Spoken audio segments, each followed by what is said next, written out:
So this morning, we are jumping into an absolutely massive topic, morality. And that means we're going to be covering issues like good and bad, right and wrong, virtue and vice. If I can be a little bit honest with you, that is a lot for me to cover. And so in order to give us a little bit of a grounding, a little bit of a place to start this morning, what we've done is over the last couple of weeks, we went out into the wild, into places like UQ and South Bank, and we grabbed a hold of some real people. So I promise you, none of them are actors, they're not paid stunt doubles. And we just asked them questions. We asked them things like, hey, is the world a good place? What makes a person a good person? And because we are in a Christian context, if there was a God, would that God be a good one?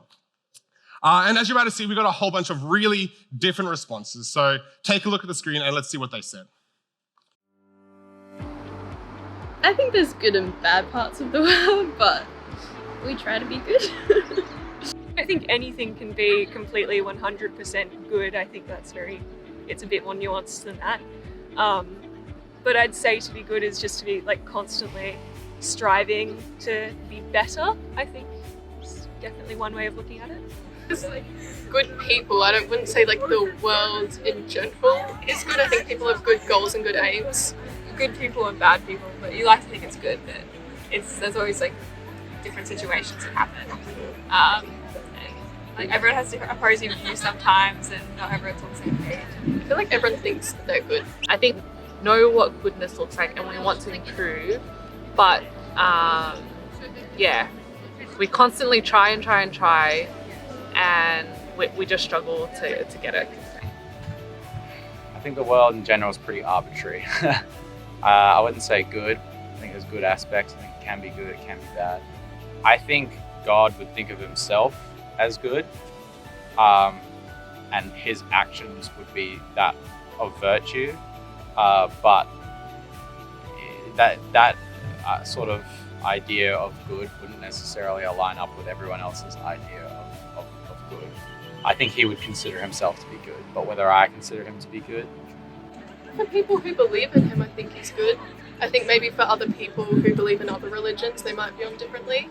It just depends on your perspective, I guess. If you want to be a good person, so then when you want to help others and help animals and help the nature, just trying is the best we can do. I'm not saying you have to be perfect, because you never will be. You'll have issues, you'll have problems, and you'll have sin. But at the end of the day, the overall fruit in your life, you'll be getting better and better. And it may take years, you just keep working at it. So eventually, you'll be righteous if you don't give up, which will make you good. I guess just doing the right thing. But yeah, that's a tough one. But yeah, in my opinion, just doing the right thing, that's I consider right. It's kind of hard because I feel like it's different for every person. Like everyone has a different perspective on it. I think the big thing for me personally is like, it sounds so cliche, but like treat others how you want to be treated, and just like, I guess have respect for other people. I think respect's a big thing, and I think if you're respectful to everyone in your life, then you're ultimately a good person. Yeah.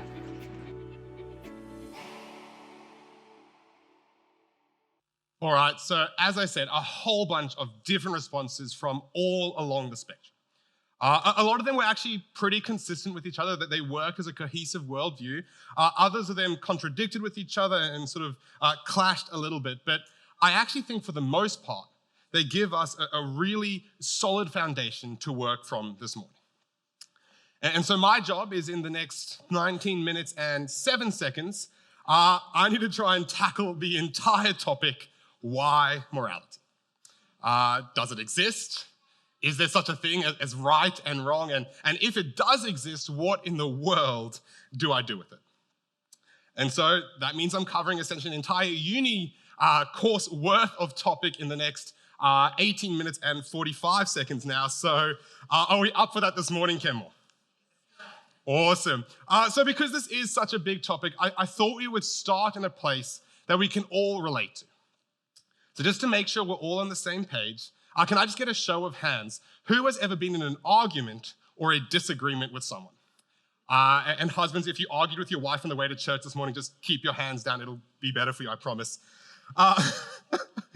No, what's interesting is if you actually stop and you listen to two people arguing, whether it's two strangers bickering on a bus or your kids fighting over who gets the toy, or even if it is a husband and wife having a lively conversation on the way to church in the morning, if you actually stop and listen, you'll hear the same sort of phrases repeated over and over again. Hey, that's not fair. But Dad, you promised. How would you like it if anyone did the same to you? That's my seat. I was there first. Leave him alone. He isn't doing you any harm. Who gave you the right to push in and give me your toy because I gave you mine?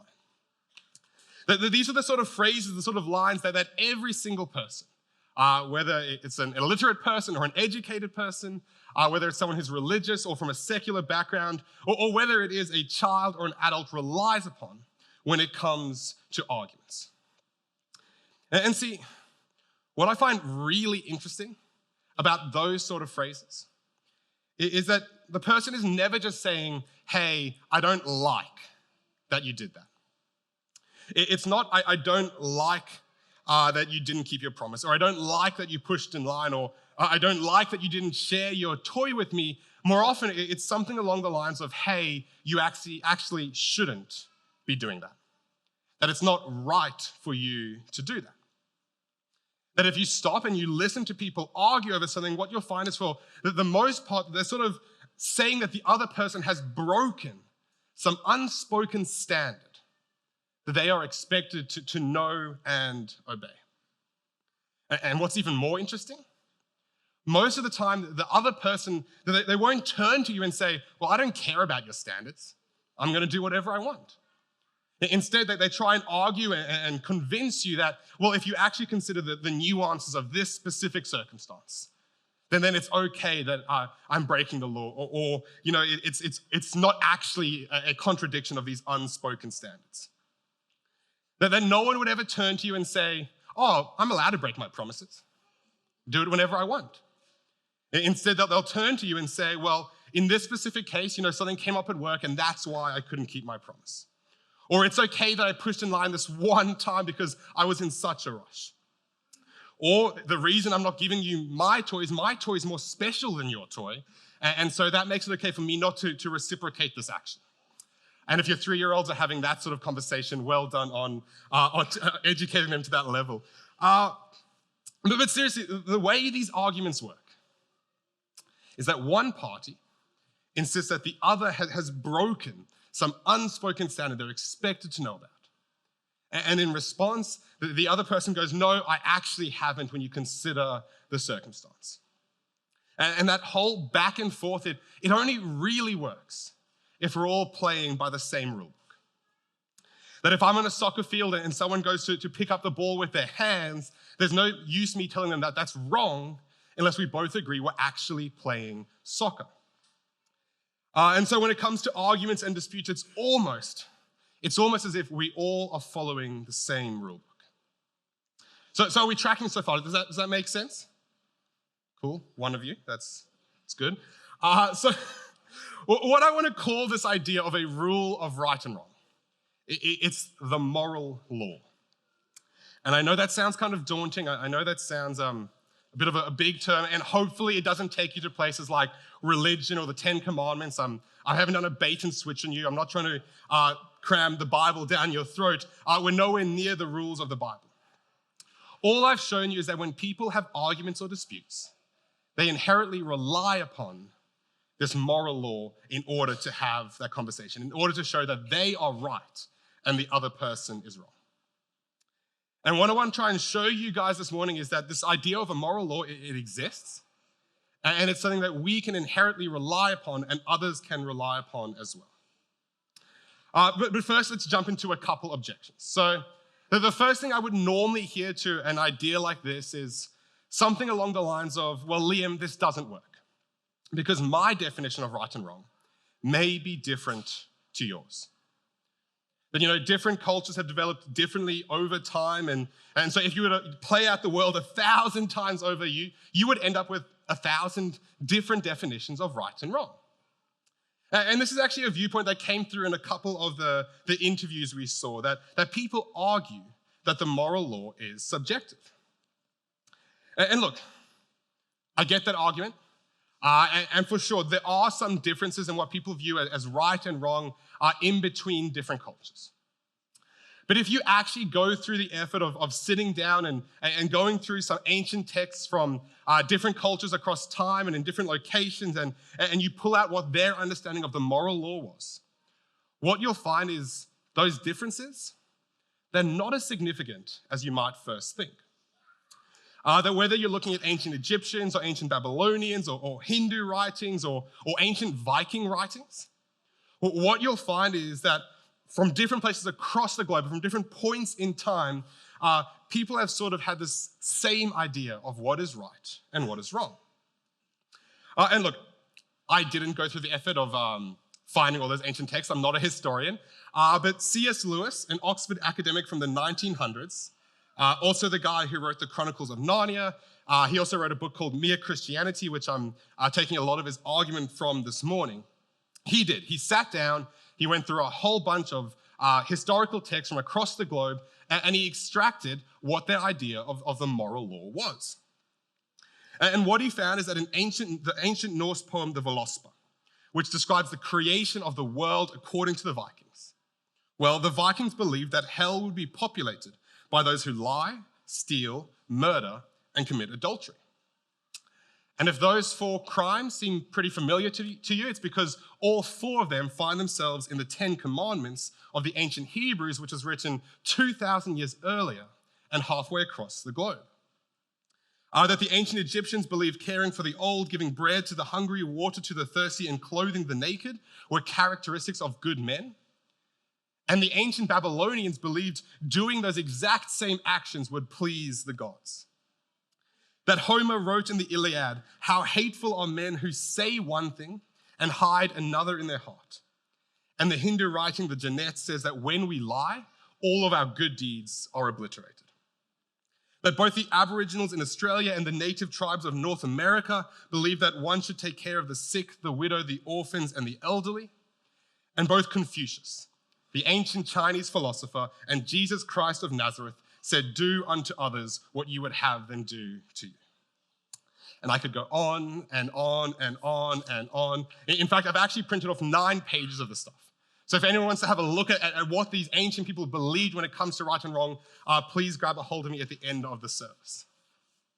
But to summarize what C.S. Lewis found when he went through this exercise, he wrote, men may have differed in regards to which people you should be unselfish to. Whether it's only your family or your fellow countrymen or everyone in general. But they've always agreed that you should not put yourself first, for selfishness has never been admired. That men might have differed as to whether you should have 1 wife or 4, but they've always agreed that you should not simply take for yourself any woman that you like. In fact, he goes on to imagine a country where people were admired for running away in battle, or where a man felt proud for double-crossing all the people closest to him, would be like imagining a country where 2 + 2 = 5. That this idea of morality, that this idea of a moral law, it has remained fairly consistent across the ages. And sure, it can twist, it can shift, it can change to some degree, depending on where and when you were brought up and the sort of values your parents instilled in you, but the general ideas, they have remained the same throughout the ages. That the moral law is not a cultural construct. All right, so another objection you may have to this is you might turn to me and say, Liam, aren't you just describing a set of characteristics? Being kind, being generous, loving those around you. And humanity simply has these characteristics built into us because evolutionarily speaking, they were good characteristics for us to have. That those who behaved in accordance with a so-called moral law, a rule of right and wrong, they simply did better than others in the long run. And look, For sure, we do sometimes have like a desire to help others. And you can call that a herd instinct or herd mentality or whatever you want. I'm not going to try and argue you on that one. But having the desire to help someone is completely different from saying that it is morally correct to do so. In the same way that if I have a desire to eat an entire cheesecake by myself, which I occasionally do, I fight my own battles, that would say nothing at all about the morality of whether or not I should do that. In fact, I would actually argue to you that there are times in our life where we have to sort of push down our instincts, push down our natural desires in order to do what we know is morally correct. That sometimes the two actually run in opposite and contradictory directions. I mean, if you were walking along a river, right, and you saw someone drowning in some rapids, the morally correct thing to do in that moment, I think we would all agree, would be to go in and try and help them, or at least do something to get them out of that situation. And yet, for most of us, our survival instincts would kick in and we'd probably run away and hide in case the rapids try and get us as well. That biology doesn't really serve as an explanation for the moral law either. Now look, for the sake of time, I'm fully aware of the fact that there are a whole bunch of other arguments you could have against this idea of a moral law. And again, if you want to grab a hold of me at the end of the service, chat through any of them, I love this stuff. I would absolutely love to do that with you. But if we put those to the side for a moment, I think we can all agree that at the very least, we're forced to grapple with this idea that maybe, just maybe, a moral law exists, that there is a true right and wrong. And if that is the case, then I want to land at this first half of the message this morning by asking a very simple question. What do we do with that? Because if a real moral law exists, then we can all agree that something has gone horribly wrong. Because we can't keep it. And if anyone here is an exception to that rule, I apologize for wasting your time this morning. You should probably have been up here giving this message instead of me. But for the rest of us mere mortals, we can't do it, right? And I'll happily put my hand up and say, like, I am chief among us. Like, there are times in my life where I'm an absolutely horrible human being. I get angry when I know I shouldn't. I'm selfish when I should be generous. I'm self-focused when I should be loving others. That the people I actually have a deep, abiding relationship with, I don't treat them the way I want them to, let alone how I treat the rest of the world. That I've lied, I've stolen, I've hurt people I care about. And look, some of you are probably way, way better than me. I imagine there are people in this room that you can go many, many, many hours without being the sort of person you know you should be. But at the end of the day, we all put our head down on the pillow and we all know that we have failed to practice the kind of behavior we expect from others. That we have all broken the moral law. And so again, what do we actually do with that? And see, in the responses we had from the people we interviewed, the only real answer we got to that sort of question is, well, you just try harder. You just try and be a slightly better version of yourself. You try and follow the moral law just a little bit closer. Because at the end of the day, you're never going to be perfect, right? So just trying harder, it's the best you can do. And look, as much as I respect that approach to life, I think it's kind of lacking something. Because if you actually stop and think about what that means, it's sort of like if all you can do is try and try and try, but no matter how hard you try, you're never going to hit that standard, then you're either resigning yourself to a life of constant disappointment, where no matter how hard you try, you never hit that mark, or else you're surrendering to a state of despondency and cynicism, where you know that there's no point in trying anyway, because you're never going to get it. It's like you're constantly pushing a boulder up a hill, but every day you just slide back down to the bottom and you're never going to get there. So what do we do with it? And look, here's where I'm going to shift gears a bit and transition into the second question this morning, because I do actually believe there's an answer to this question. And it's more than simply trying harder. But in order for me to present it to you, I need to grab a hold of an explicitly Christian worldview. And I know there are probably some of you in this room this morning that's not a worldview you subscribe to. It's not something you hold to. And if that is you this morning, I am so glad you could join us this morning. I'm so glad you've willingly submitted yourself to hearing me speak for 40 minutes. I know that's a lot to get through. But I'm going to assume that if you're here this morning, you're at least open to this dialogue we're about to have. And so how do you answer the question, why morality? Well, I believe first, you have to answer the question, why Jesus? Because the way I look at the world, both of these questions, they actually have the exact same answer. But look, that's me getting a little bit ahead of myself. So again, to give us a starting point, a foundation to work from, we went out and we asked the public, why Jesus? Like, who is he? Did he exist? What sort of things did he do? And why in the world is he still relevant to the world around us today? So let's take a look at the screen and see what they said. I think Jesus was a real person that existed in Israel and the Middle East and started the Christian faith, I guess. Jesus, I think he was a man born of Virgin Mary, way in the past, I think like 2,000 years ago. I think most people still believe that at least he was a person who existed and did good things for the world. I think Jesus was a prophet. I don't really know. I guess a historical figure or someone from the Bible that can portray good messages. I actually thought about this. Like, I was thinking about this. You go. I think, like, personally, I think he was like, I think he was genuinely real because like a lot of facts like around it. So I think so, but I don't think he might have been as like. I think he was a real person. But I don't know if he was like did all the things that the Bible talks about. But it's more like the stories that have been passed through generations. But I think that's probably just me looking at like reality. You know what I mean? Like some things that happen. I probably agree. Probably was a real person that preached the same views, but maybe not absolutely everything to a T happens.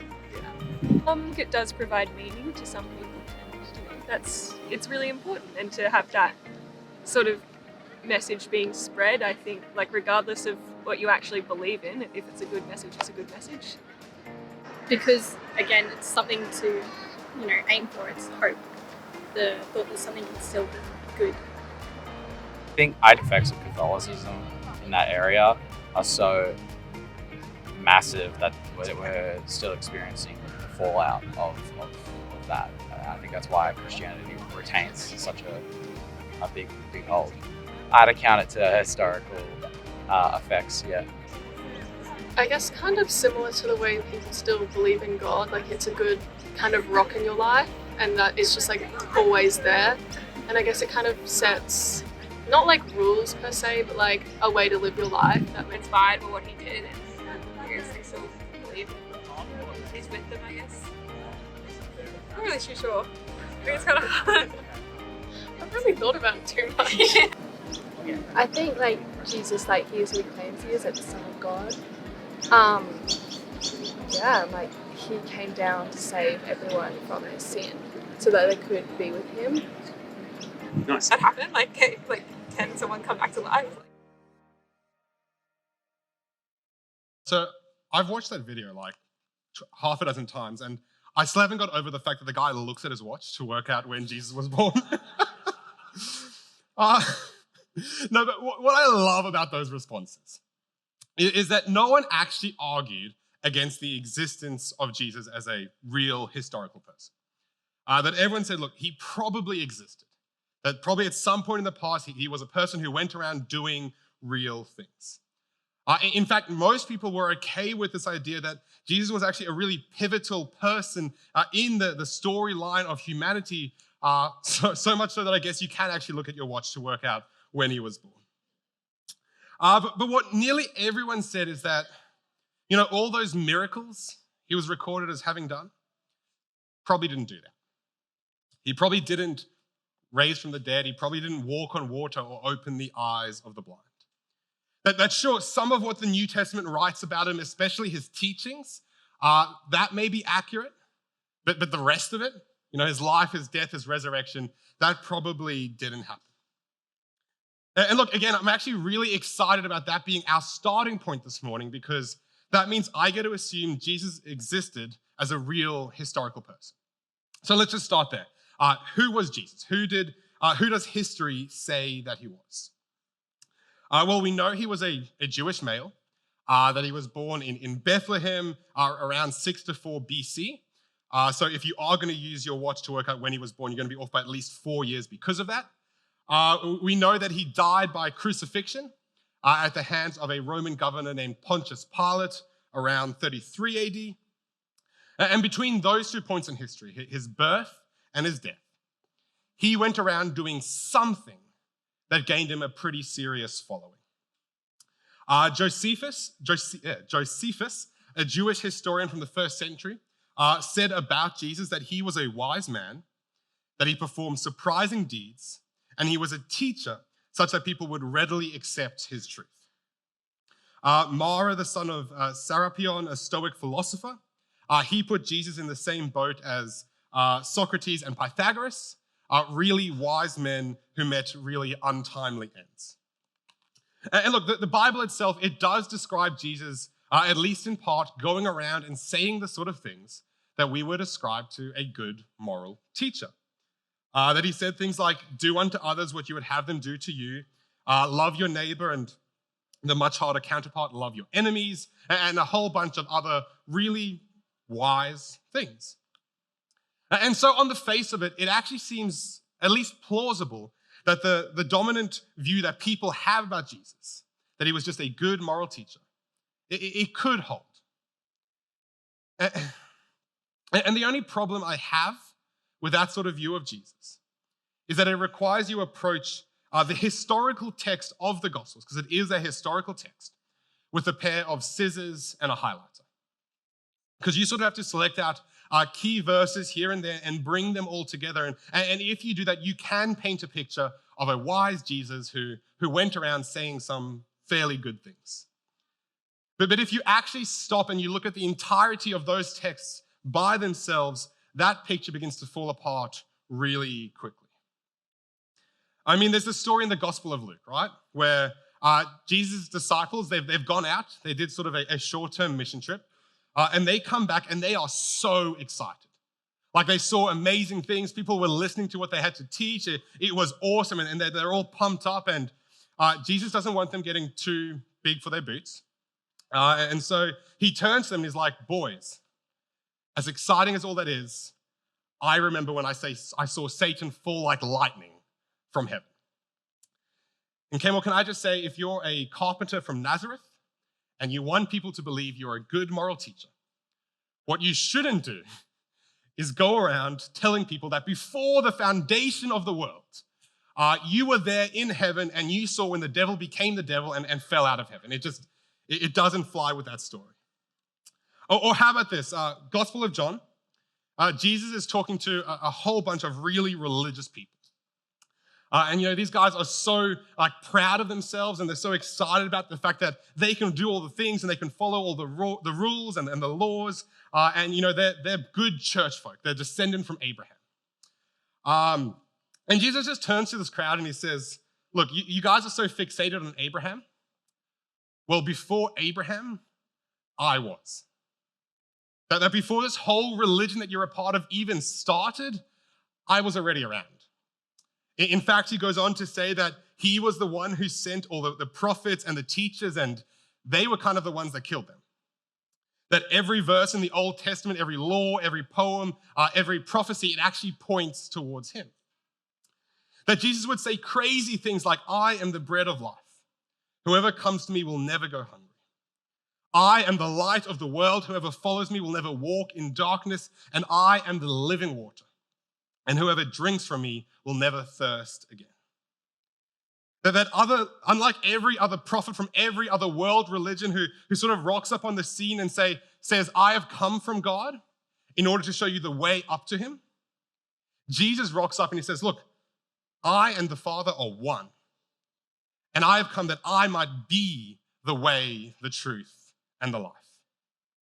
To summarize some of the things Jesus said, he was there from time immemorial with the Father. He had come down from heaven now to show people how to have a relationship with God. And one day he was coming back and he was going to judge everyone.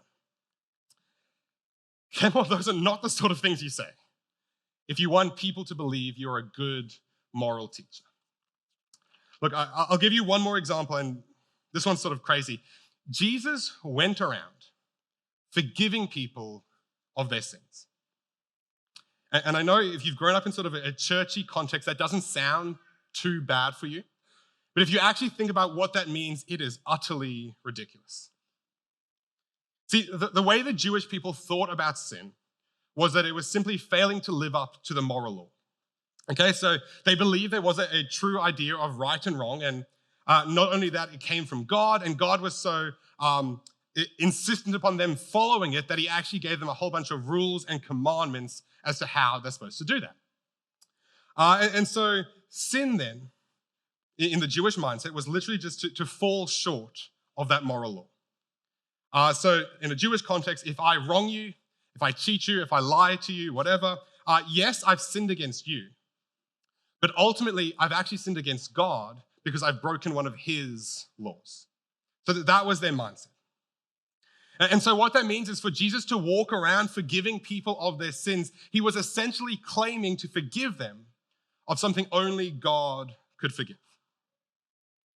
Okay, imagine this. Imagine you and your husband, you had a massive fight on the way to church this morning, right? And you're arguing, you're bickering the whole car drive over because there's nothing like a good on the way to church argument. And you get here and our connection team, they just smile at you, they wave, they say, oh, how are you going? And you just turn to them and you lie through your teeth, right? You put on a smile, you say, oh, we're doing so well, just blessed and highly favored by the Lord. And then you come in and you sit down in here and you're not even listening to what I'm saying. Because what's playing through your head is, well, he said this and he did this or he didn't do that. So imagine that's the sort of morning you had. I know it's hard to imagine. And then before the service, I walk over to you and I turn to your husband and I say, I forgive you. And wives, I don't just forgive him for what he did this morning. I also forgive him for everything he's ever done to you. So I forgive him for all the times he didn't put the toilet seat back down. I forgive him for all the times he didn't do the washing up after you had made dinner. I even forgive him for that one time 3 years ago where he forgot to pick up the kids from school, like all of it. I just cover all of it in one massive I forgive you. Now, as well as I'm sure that would play out, what you would turn to me, what you would say is you would turn to me and say, Liam, you can't do that. You can't forgive him because he hasn't wronged you. He's wronged me. Like, what gives you the right to come over here and forgive him for something he's done against me? It'd be crazy, right? And yet, if you say Jesus was a good moral teacher, then that's exactly what he was doing. He was walking up to people who were known sinners, like the tax collectors and the prostitutes, and he was turning to them and saying, I forgive you of your sins. And that only makes sense if he was the God whose laws were being broken. To quote C.S. Lewis one last time, I'm trying here to prevent anyone from saying the really foolish thing that people often say about him. That I'm ready to accept Jesus as a great moral teacher, but I do not accept his claim to be God. That is the one thing we must not say. For a man who was merely a man and said the sort of things that Jesus said would not be a great moral teacher. He would either be a lunatic on the level of a man who says he is a poached egg, or else he would be the devil of hell himself. You must make your choice. Either this man was and is the Son of God, or else a madman, or else something worse. You can shut him up for a fool, you can spit at him and kill him as a demon, or you can fall at his face and call him Lord and God. But let us not come up with any patronizing nonsense about him being a great human teacher. He has not left that open to us, and he did not intend to.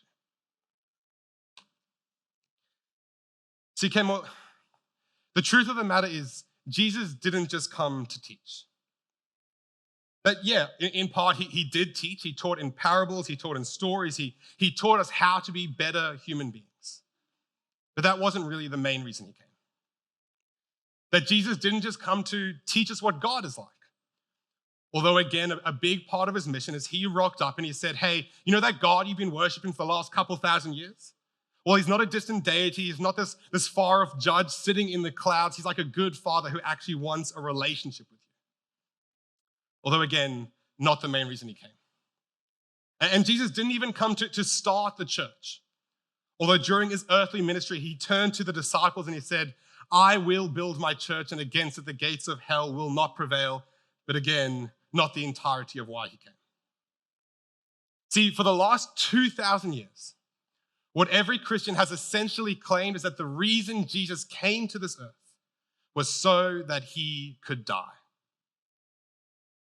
See, if there really is a moral law, if there really is a definition of right and wrong, and it is written on the heart of every man, and if there really is a God who created those laws, and that God is more like a person than an energy or a force, and that God's idea of right and wrong, it includes things like justice and fairness and consequences, then we're left asking the question, what do we do with the fact that we cannot keep the rules? What do we do with the fact that we can't live up to the standard that we know has been set for us?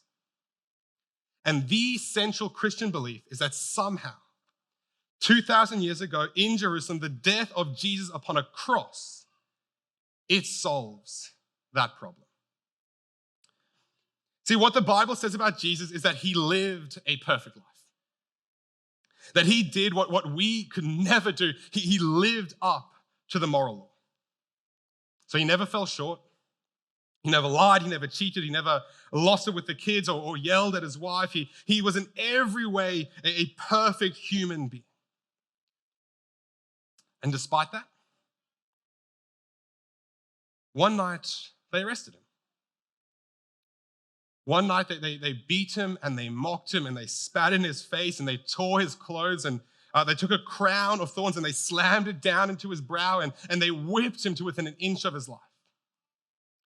And then they put a 50-kilogram wooden beam across his shoulders and they made him carry the very instrument of his torture across town before they hung him on a tree to die. And see, on that cross nearly 2,000 years ago, Jesus died the most humiliating, the most painful, the most disgraceful death the world has ever known. And we would look at that atrocity today with our modern sensibilities and we say, how in the world can that cover the problem of morality? And what I would say to you is because God is the sort of God who created the moral law. That means God is the sort of God who is just, who is fair, and who is righteous. And that means there has to be some sort of consequence for the fact that we don't measure up.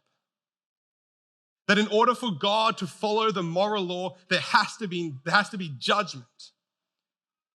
There has to be consequences. And for us, that means separation from God. You see, God can't just ignore it. He can't just sweep it all under the rug and say, look, it's okay that you can't measure up. It's okay that you can't follow this moral law. I'll just give you all a pass and we'll get on with our life. Because that would make God an unjust God. In fact, it would make him contradict the moral law.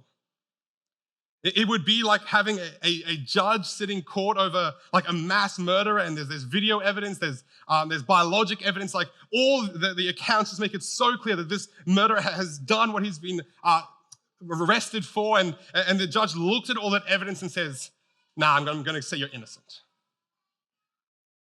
God can't do that. And so because God is good and because God is just, he looks at us. He looks at me and you. People who can't live up to the moral law and he swings down the gavel and he says guilty. But then instead of handing us the punishment, the consequences we deserve, he steps down from that throne of judgment He takes off his royal robes and he dresses himself like me and you, like an ordinary human, God-made man, Jesus Christ. And he says, I will take the punishment in your place. And see, when God does that, he remains perfectly just. Because sin, our inability to follow the moral law, it has been paid for. And at the same time, God remains merciful in that he has been the one to pay the price. And so what the Bible explains, it's not this rules-based system, it's not this life of judgment and condemnation, it's a great exchange. That for anyone who would believe in Jesus, whoever would trust that somehow what he did on the cross that counts for us, then what happens is he gets accredited to him all our brokenness, or our failure, or our inability to do what is right. That gets put on him, and in return, we get his perfect record accredited to us. It would be like you were millions upon millions upon millions of dollars in debt. And there's no way in the world you can ever come close to paying that off, even if you worked for the rest of your life. And then the richest man in the world walks up to you and he says, if you just trust me, if you just commit your life to me, then we'll switch accounts. I'll give you all of my surplus and I'll take in its place all of your debt. That's what Jesus did on the cross. So why morality? And the band can come up as we finish this off. Well, my answer to you would be a moral law exists. A true right and wrong exists, and we can't live up to it. And why Jesus? Well, Jesus could. And if we trust in him, if we believe in him, then he will pay the price, and that allows us into a relationship with God. And look, I am fully aware of the fact that there's probably a lot of things I haven't covered adequately enough this morning. Things like how our sin actually separates us from God and how in the world Jesus dying on the cross allows us this great exchange, and probably 10,000 other questions that are sitting on your mind. And again, if you want to grab a hold of me at the end of the service, I would love to discuss and walk through some of those issues that you may be having. But at the end of the day, you don't actually have to have all of your questions answered in order to accept what Jesus did. That a man who is drowning does not need to know how CPR works in order to accept his rescue. He just needs to accept it. And look, I know there are probably a whole bunch of you in this room, and you've already made that decision. And there's probably a whole bunch of you in this room that you're nowhere near making that decision. And again, so glad you could join us this morning. But if all of that is true,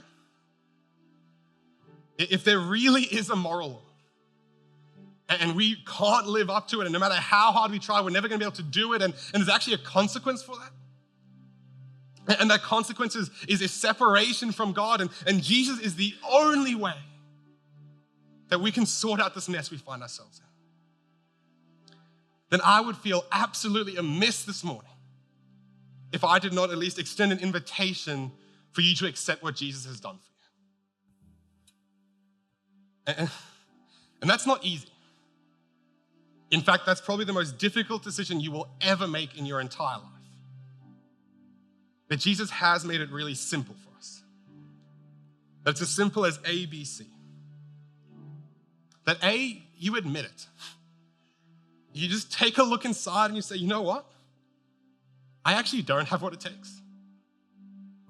I've tried and I've tried and I've tried, and no matter how many times I try, it's like I keep on failing. I keep on making mistakes. I keep on doing things I know I shouldn't do.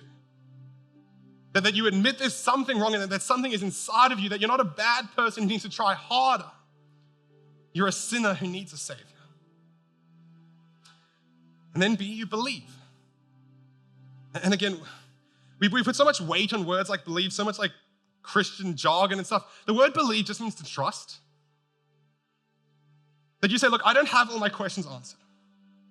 It doesn't all make sense to me. I don't fully understand how this works, but I trust that somehow what Jesus did on the cross, when Jesus lifted himself up on nail-pierced hands and feet and he said, "It is finished," that counted for me.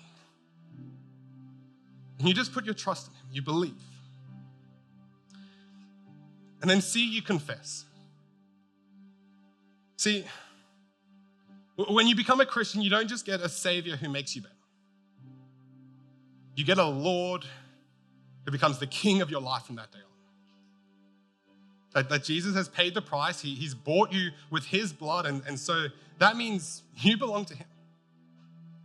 And when you confess, you're just saying, look, Jesus, you paid for me, so I'm yours. Wherever you tell me to go, that's where I'll go. Whatever you tell me to say, that's what I'm going to say. I belong to you. So I'm just going to invite everyone just to close your eyes and bow your heads now. And I just do that so there's no distraction, so you don't feel like anyone's watching you or anything weird's going on. I just want to take away any of that. And in a second, if you want to make that decision, if you for the first time want to accept what Jesus did for you on the cross, you want to enter into that great exchange, I'm going to invite you to raise your hand. And again, there's nothing magical about raising your hand. It's not some special thing that enters you into that relationship. It's just an outward sort of acceptance of what Jesus has done for you. And we just want to be able to pray for you and walk you through that. So I'm going to count down from 3. And if you this morning for the very first time, you want to accept that great exchange, would you just raise your hand? So 3, 2, 1, would you raise your hand? So I'm just going to pray, and if that is you this morning and you want to come into that relationship, you want the price to be paid for you, just pray these words along in your head. Jesus, I admit that I need you. I believe that somehow what you did on the cross, it counts for me. And I confess you as my Lord and Savior. I belong to you. Amen.